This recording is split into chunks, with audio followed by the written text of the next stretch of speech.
तो हेलो दोस्तों, welcome to my YouTube channel study with Tirupati. और मैं आपका दोस्त आपका भाई लेकर के आ गया हूँ आपके लिए एक और न्यू वीडियो जो होगा मैथ्स का हमारा सेकंड लेक्चर। जी हाँ, आपने पिछला लेक्चर देखा होगा हमारा जो था हमारे ट्रिग्नोमेट्रिक रेशियोज के ऊपर, जिसमें हमने आपको फुल कॉन्सेप्ट और बेसिक्स आपको समझाए थे। ट्रिग्नोमेट्री की धांसू एक डेफिनेशन आपको बताई थी और सबसे जबरदस्त आपको ट्रिक दी थी जिससे कि आप सारे फॉर्मूले को रिमेंबर रख सकते हैं। ना रटना पड़ेगा ना ही कुछ करना पड़ेगा, बस आपको याद रखने हैं पंडित बद्री प्रसाद जी। जी आप भूले तो नहीं ना दोस्तों, आप पंडित बद्री प्रसाद जी को, या फिर भूले नहीं पाकिस्तान को और इंडिया को। जी हाँ, तो आपको हमने एक जबरदस्त ट्रिक दी थी, उम्मीद करता हूँ आपको वो याद भी हो गई होगी अब तक। तो चलिए आज मैं आपके लिए लेकर गया हूँ बेस्ट कंटेंट से बेस्ट क्वेश्चंस और आपको मैं समझाऊंगा अच्छे से और आप समझेंगे भी, मैं उम्मीद करता हूँ। फिर लास्ट में आपको देंगे एक जबरदस्त होमवर्क, जो करके लाएगा वो होगा टॉपर। जी हाँ, तो चलिए देखते हैं। और यार टेंशन नहीं लेने का, 90% तो ऐसे ही आएंगे। तो चलिए देखते हैं हमने क्वेश्चंस की तरफ। Let's start.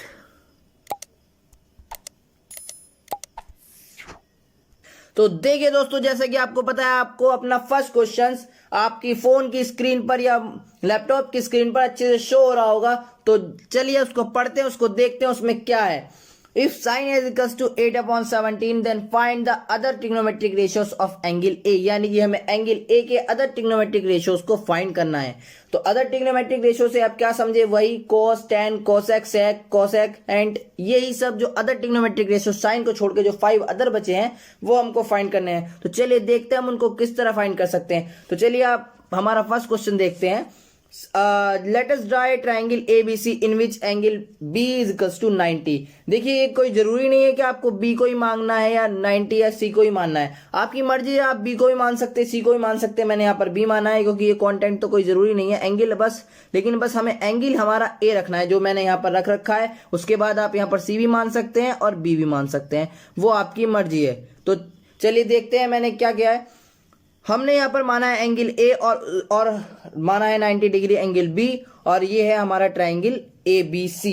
जी हाँ, हमारा राइट एंगल ट्रायंगल हमने ABC ड्रॉ कर लिया है। तो आपको अच्छे से मैंने पिछले लेक्चर में समझाया था और आपको मोस्ट इंपोर्टेंट बात भी बताई थी, जो एंगल A के सामने वाली साइड है, जी हाँ सामने वाली side opposite to angle A, वो कहलाती है आपकी परपेंडिकुलर, जैसा कि मैंने इसमें मेंशन भी कर रखा है। और जो एडजेसेंट साइड है यानी कि जुड़ी हुई साइड है, ए से लगी हुई साइड है, वो कहलाती है हमारी बेस, जैसा कि मैंने इसमें भी मेंशन कर रखा है। और जो हमारी सबसे लंबी साइड होती है वो कहलाती है हमारी हाइपोटेनियस। जी हाँ, ये भी मैंने मेंशन कर रखा है, आपको दिखाई दे रहा होगा। तो सबसे बेसिक चीज आपकी क्वेश्चन सॉल्व करने के लिए यही होगी। तो आइए देखते हैं हम क्वेश्चन को आगे किस तरह सॉल्व करेंगे। तो हमें पता है जैसे कि sin A is equals to P upon H, यानी कि परपेंडिकुलर अपॉन हाइपोटेनियस। फॉर्मूला मैंने आपको ऊपर शो करा है, अच्छे से देखिए। पंडित बद्री प्रसाद हर हर बोले, यानी कि साइन के नीचे क्या है, P अपॉन H, यानी कि परपेंडिकुलर अपॉन हाइपोटेनियस। और परपेंडिकुलर क्या है हमारा BC, और हमारा जो हाइपोटेनियस क्या है वो है AC। तो हमारा क्या क्वांटिटी बनेगा, BC अपॉन AC। तो चलिए हमें जो क्वेश्चन में दे रखा है उसको उससे कंपेयर करते हैं। क्वेश्चन में दे रखा है sin A is equals to 8/17, इसका मतलब है BC upon AC is equals to 8/17। जी हाँ, तो इसका मतलब है BC upon AC is equals to 8/17। From this BC is equals to 18 and AC is equals to 17। बहुत सी बुक्स में आप देख लेंगे आपके सर भी आपको K ऐड करके X ऐड करके कराएंगे, तो आप उस मेथड से भी कर सकते हैं। बस मुझे पता है कि K तो लास्ट में कैंसिल होना ही है, इसलिए मैंने लेट नहीं किया है। आप उसको लेट भी कर सकते हैं, कोई प्रॉब्लम नहीं है। फिर हम आगे देखते हैं अपनी पाइथागोरस थ्योरम, जो मैंने आपको बताई थी हर क्वेश्चन में यूज होगी, बहुत ही सिंपली यूज होती भी है। तो आइए हम देखते हैं पाइथागोरस थ्योरम। पाइथागोरस थ्योरम आपको पता है क्या कहती है, H square equals to P square plus B square, यानी कि हाइपोटेनियस का square equals to perpendicular square plus base का स्क्वायर। तो आइए हम देखते हैं पाइथागोरस थ्योरम आगे क्या कहती है। हाइपोटेनियस स्क्वायर यानी कि AC स्क्वायर और perpendicular square equals to AB square और base square equals to BC का स्क्वायर। तो हमने मेंशन किया है। उसके बाद हमें जो जो वैल्यू पता है वो हम यहाँ पर पुट कर देंगे। जैसे कि हमें पता है BC इक्वल्स टू 18, तो सॉरी यहाँ पर ये कंटेंट शायद गलत हो गया है, ये आप चेक कर लीजिएगा थोड़ा, ये लिखने में गलती हो गई होगी। यहाँ पर ये 8 है, ये आप सही कर लीजिएगा, यहाँ पर 8 है। तो BC की वैल्यू हमें 8 दे रखी है, वो हमने पुट कर दी, और जो हमें AC की वैल्यू 17 दे रखी है वो हमने यहाँ पर पुट कर दी है। उसके बाद हम देखते हैं हमने क्या किया आगे हमने किया है 17 का स्क्वायर आपको मैं उम्मीद करता हूँ स्क्वायर जरूर याद होंगे, आपकी कैलकुलेशन फास्ट करने में आपको बहुत हेल्प करेंगे। तो आप 20 तक तो स्क्वायर एटलीस्ट याद ही कर लीजिए। तो 289 होता है 17 का स्क्वायर और 8 का स्क्वायर होता है 64, ये तो आपको पता ही होगा। उसके बाद हमने ए बी को ऐसा का ऐसे ही रखता है, या फिर हम ए बी को पी स्क्वायर भी लिख सकते हैं जो हमने पी वैल्यू मान रखी है। उसके बाद हम देखते हैं आगे क्या होता है। हमने जब इसका स्क्वायर कर लिया उसके बाद हम इसको इधर ले जाएंगे, यानी कि साइड चेंज करेंगे। उसके बाद साइड चेंज करने के बाद ये माइनस में चला जाएगा और माइनस करके 289 में 64 क्या आएगा 225, यानी कि 225। और फिर हमें दे रखा है A B square equals to 225, यानी कि जब हम यहाँ से स्क्वायर हटाएंगे तो यहाँ पर रूट लगाएंगे। रूट लगाने के बाद 225 आपका 15 का स्क्वायर होता है। मैंने बोला है 20 तक स्क्वायर आप याद कर लीजिए, बहुत ही इजी आपके लिए कैलकुलेशन होने वाली है आपकी 10th क्लास की, तो मोस्टली स्क्वायर और क्यूब्स पर ही चलती है। और फिर उसके बाद हमने देखा 15 इंटू 15, जैसा मैंने यहाँ पर मेंशन भी कर रखा है, तो ए बी इक्वल्स टू 15 आपका आंसर आ जाएगा। It means perpendicular equals to 15, जैसा कि आपको मैंने ऊपर भी दिखाया। हमने परपेंडिकुलर क्या ले रखा है, परपेंडिकुलर हमने ले रखा है B C. B C side आपकी पी है, तो अब पी की वैल्यू क्या आ गई है 15। अब बस यहाँ से आपके पास तीनों रेशियोज हैं, जैसा कि मैं आपको बता देता हूँ। आपका हाइपोटेनस आपको पता है 17 है, आपका बेस आपको पता है 8 है, और आपका पी आपके पास अब निकल के आ चुका है 15। अब आपके पास तीनों रेशियोज आपके हैं, तीनों साइड्स आपके पास है। सीधा सीधा फॉर्मूला रखेंगे और फॉर्मूले में पुट करके के अपना आंसर निकाल लेंगे। तो चलिए पुट करते हैं।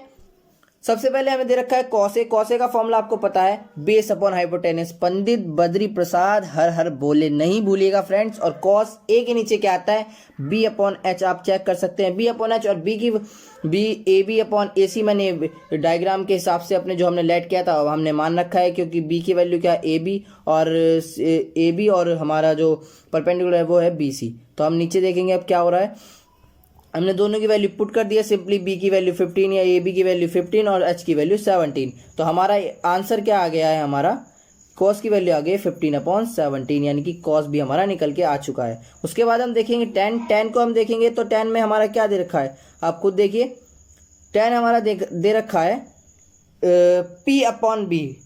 फिर फॉर्मूले पर नजर मारिए और देखिए परपेंडिकुलर अपॉन बेस आपको 10 के नीचे शो होगा, जो कि फिर हमने डायग्राम के हिसाब से B C upon A B लिख लिया है। उसके बाद हमारा आंसर आ गया है 18/15, जैसा कि आप सभी को पता है पी की वैल्यू 18 और बी की वैल्यू 15। तो चलिए अभी नेक्स्ट, सॉरी यहाँ पर भी मैंने ये बाय मिस्टेक लिख दिया, क्योंकि ऊपर भी गलत लिखा था कि जहाँ पर 18 हो रहा है ना, आप यहाँ पर 8 कर लीजिए प्लीज़, ये थोड़ी मिस्टेक हो जाती है, 8 कर लीजिए। तो इसकी वैल्यू 8 है, ये थोड़ा गलत हो गया, ये होगा हमारा 8/15। मैं आपको लिख करके दिखा देता हूँ, ठीक है। और फिर हमारा कॉटे का हमने फॉर्मूला रखा बी अपॉन पी, तो हमारा बी अपॉन पी करने के बाद 15/18 ये आ गया है।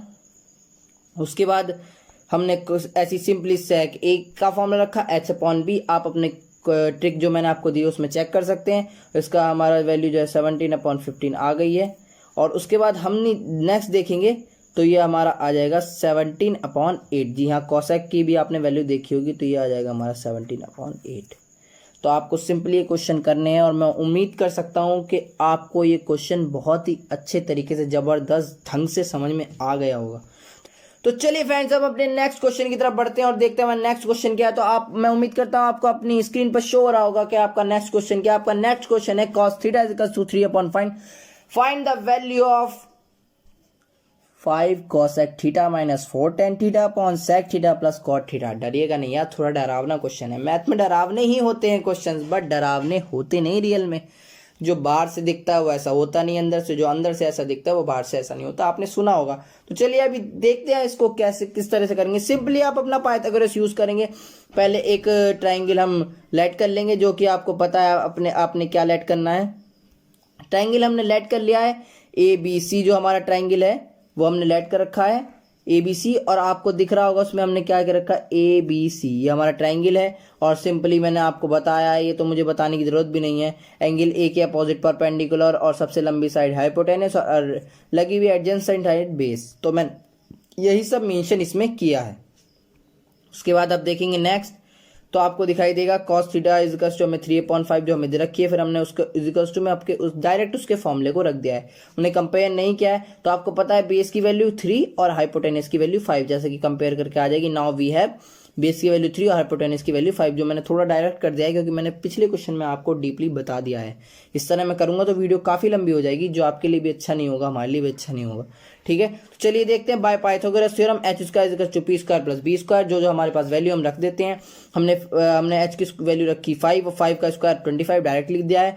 बी की वैल्यू है 3, 3 का स्क्वायर 9 हमने डायरेक्ट लिख दिया है। और फिर हम इसको इधर ले गए, हमने माइनस किया 16 आ गया, और पी को स्क्वायर हटाया इधर से तो अंडर रूट लगाया। अंडर रूट लगाने के बाद 16 का अंडर रूट यार सबको पता है 4 होता है, तो पी की वैल्यू हमारी आ चुकी है, आपको पता है क्या आई है, पी की वैल्यू हमारी आ चुकी है 4। पी की वैल्यू हमारी 4 आ चुकी है। ठीक है, तो मैं उम्मीद करता हूँ ये भी आपको समझ में आया होगा, और थोड़ा डायरेक्ट मारा है, और समझता हूँ कि इतने होशियार तो आप होगे यार, कैलकुलेशन है सिंपली। उसके बाद आपको कुछ नहीं करना, आपने आपका प्रूव दैट वाला क्वेश्चन देखना है। क्वेश्चन के अंदर आप देखेंगे आपसे 4 रेशियो में आपका क्वेश्चन है। आपने सेक थीटा की वैल्यू यहाँ पर निकाल ली 5/3, सिंपली इसका फॉर्मूला रखा होगा। अरे पंडित बद्री प्रसाद हर हर भोले, आप ऊपर चेक कर लीजिए, आपको समझ में आ जाएगा दोस्तों, क्योंकि ये इतना भारी नहीं है। आपको ट्रिक हमने दे रखी है, तो आपको सीधे सीधा फॉर्मूले में पुट करा 5/3 cos sec थीटा की वैल्यू आ गई। और जैसे हमने फिर नेक्स्ट हमने फॉर्मूले में पुट करा tan थीटा की p/b, तो जैसे हमारे 4/3 आ गई। अब cot थीटा इक्वल्स टू 3/4। आपको पता है मैंने क्यों लिख रखा है यहाँ, आपको एक ट्रिक मैंने और बताई थी, आपको मैंने एक कॉन्सेप्ट और बताया था जिससे आप डायरेक्ट भी निकाल सकते हो ज़्यादा फॉर्मूले। आपको पता है cos थीटा का रिवर्स क्या होता है? cos थीटा का रिवर्स हमारा होता है sec theta, sorry sec theta. तो सेक थीटा आपको पता है किसका रिवर्स है? कॉस का। तो आपने सिंपली क्या करना है, कॉस की वैल्यू को रिवर्स कर देना है। तो आपके पास क्या है 3/5, देन आपके पास क्या आएगा, सेक की वैल्यू आएगी 5/3। आप सिंपली पंडित बद्री प्रसाद हर हर बोले वाले ट्रिक से भी कर सकते हैं इसको, तब भी यही फॉर्मूले से लगा करके भी यही आंसर आएगा। बट मैं आपको फास्टली करने के लिए बता रहा हूँ कि सिंपली आप रिवर्स कर दीजिए, कॉस साइन और tan को निकाल लीजिए, बाकी तीनों आप रिवर्स कर दीजिए आ जाएंगे। जैसे कि tan का आपने उल्टा करा तो 4/3 और tan का उल्टा करा तो 3/4, यानी कि कॉट की वैल्यू आ गई 3/4। ऐसी सेम वैसा साइन होता है यहाँ पर हमारे पास। अगर साइन की वैल्यू हमें दी भी होती तो हम cos sec को h/p/h उसका उल्टा कर देते, पर हमें देनी रखी तो हमने सीधी सी वैल्यू लगाई है यहाँ पर h/p, और h/p के 5/4 आ गया है। तीनों की वैल्यू आपकी, चारों की वैल्यू आपके पास है। आप सीधे सीधे इस फॉर्मूले आपको जो गिवन है उसमें पुट करेंगे और उसकी वैल्यू आ जाएगी। तो आप रखिए, पुट कीजिए cosec 5 इंटू cosec थीटा की वैल्यू 5/4 और -4 इंटू 4/3, जैसे कि आपको tan थीटा की वैल्यू दे रखी है, और नीचे sec थीटा की वैल्यू दी 5/3 और cot थीटा की 3/4। सिंपली आपने इसका एलसीएम लेना है, मल्टीप्लाई करनी है। 5 5 5 25/4, 4 4 16/3, और इसका एलसीएम लिया 12, इसका एलसीएम आ गया। फिर हमने इसका एलसीएम सॉल्व करा तो 12।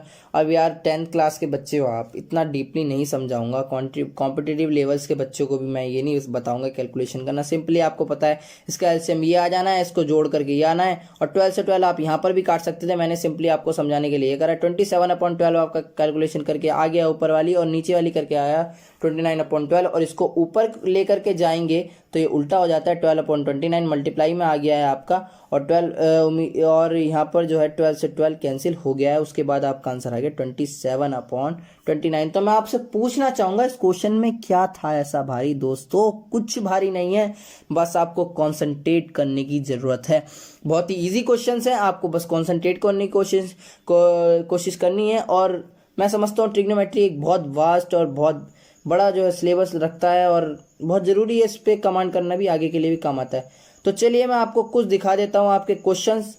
ये हैं आपके होमवर्क क्वेश्चन। जी हाँ, जो आपको एक सरप्राइज होमवर्क करके लाना था, तो जी हाँ यही हैं वो क्वेश्चन जो आपको होमवर्क के रूप में करने हैं। तो ये हैं आपके वो क्वेश्चन जो आपको होमवर्क में करके लाने हैं। साइन थीटा आपको दे रखा, सारे ट्रिग्नोमेट्री वैल्यू निकालनी। कॉस थीटा आपको दे रखा, सारे ट्रिग्नोमेट्री रेशियोज निकालने। उसके बाद tan थीटा आपको दे रखा, सारे ट्रिग्नोमेट्रिक रेशियोज निकालने। सिंपली आप कर लीजिए इन तीनों को, और मैं अगर जिसने ये तीनों कर लिए आंसर आप कमेंट बॉक्स में कमेंट कर सकते हैं अगर आप चाहें तो, क्योंकि आपको मैं बेस्ट कंटेंट दूंगा, आंसर मैं आपको बता दूंगा। आप कमेंट बॉक्स में कमेंट जरूर लिखिएगा जो भी आपके आंसर्स आएंगे, जिससे कि मुझे पता चल सके आपने होमवर्क किया है। और होमवर्क किया है तो मैं डेफिनेटली गारंटी देता हूँ कि आपके दिमाग से ये नहीं जाएगा। ये है हमारा एक और क्वेश्चन जो कि मैंने दूसरे टाइप का कराया है, आपको दूसरे टाइप का कराया है, तो आप ध्यान से देख लीजिए क्वेश्चन है क्या। If sec theta is equal to 5/4, simply आपको वैल्यू निकालनी है और इसमें पुट कर देनी है, आपका आंसर आ जाएगा। और आज का क्वेश्चन ऑफ डे मैंने रखा है जो होगा टॉपर्स के लिए, या समझ लीजिए आपके लिए ही। जी हाँ, आप ही हो सकते हैं वो टॉपर जो अपना एक्स्ट्रा दिमाग लगा करके ये प्रूफ करके लाएंगे। जी हाँ, sine theta is equals to A upon B, show that sec theta plus tan theta is equals to under root B square plus A upon B minus A. ये मैं नेक्स्ट वीडियो में आपको prove भी करके दिखा दूंगा, लेकिन उससे पहले मैं चाहता हूं कि आप इस पर दिमाग मारें, इस पर कोशिश करें, क्योंकि यार मैथ तो सब्जेक्ट ही ऐसा है, जितना दिमाग मारेंगे उतना आप निखरेंगे और हमारे लिए भी अच्छा होगा, आपके लिए भी अच्छा होगा। 90% की राह पर चलना है, 95% की राह पर चलना है। सीबीएसई बोर्ड में लाने हैं तो बात करिए, और यूपी बोर्ड में लाने हैं तो बात करिए, लेकिन आपको कंटेंट्स के साथ साथ प्रैक्टिस की भी ज़रूरत है। तो इसलिए मैं आपको ये क्वेश्चंस भी दे रहा हूँ और उम्मीद करता हूँ आप लोग इसको ट्राई भी करेंगे। तो चलिए, आज की वीडियो हमारी यहाँ तक थी और उम्मीद करता हूँ आपको पसंद आई होगी। और सोच भी रहा हूँ कि आपको एक कंटेंट पता नहीं पसंद आ रहे हैं, ये भी नहीं आ रहे हैं। मैं पूरी मेहनत इसमें कर रहा हूँ, आपके लिए बेस्ट क्वेश्चंस छांट करके लाया हूँ।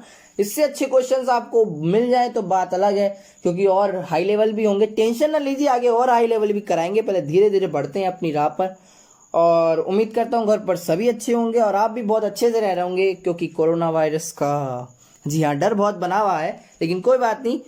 Stay safe, stay healthy, stay at home. Thank you friends very much. And अगर आपको ये वीडियो पसंद आई हो, ये क्वेश्चन आपको पसंद आए हो, मेरे समझाने का तरीका, कॉन्सेप्ट आपको पसंद आया, तो please like, please share and please subscribe. Thank you friends.